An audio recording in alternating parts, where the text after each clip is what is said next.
মেট্রোয় আসছে return ticket, লোকালের মতোই যাতায়াত পরীক্ষামূলকভাবে শুরু। কলকাতা মেট্রোয় যাত্রীদের জন্য বড় স্বস্তির খবর, লোকাল ট্রেনের মতোই এবার মেট্রোতেও চালু হতে চলেছে রিটার্ন টিকিট। মেট্রো সূত্রের খবর, আপাতত পরীক্ষামূলকভাবে এই ব্যবস্থা চালু করা হচ্ছে।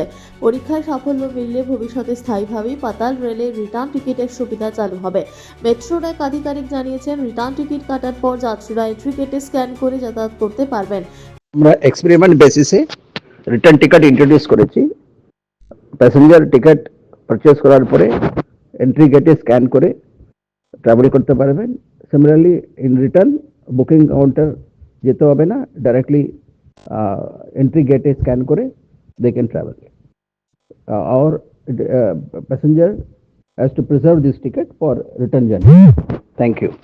ফিরতি যাত্রার সময় আলাদা করে টিকিট কাউন্টারে যাওয়ার প্রয়োজন হবে না। যে স্টেশন থেকে ফিরবেন সেখানকার এন্ট্রি গেটেই টিকিট স্ক্যান করেই যাতায়াত করা যাবে। তবে রিটার্ন জার্নির জন্য যাত্রীদের অবশ্যই টিকিটটি সংরক্ষণ করে রাখতে হবে।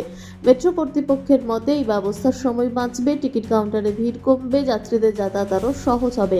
লোকাল ট্রেনের মতো এই সুবিধা চালু হলে মেট্রো সফর আরও যাত্রী বান্ধব হবে বলে মনে করছেন নিত্যযাত্রীরা।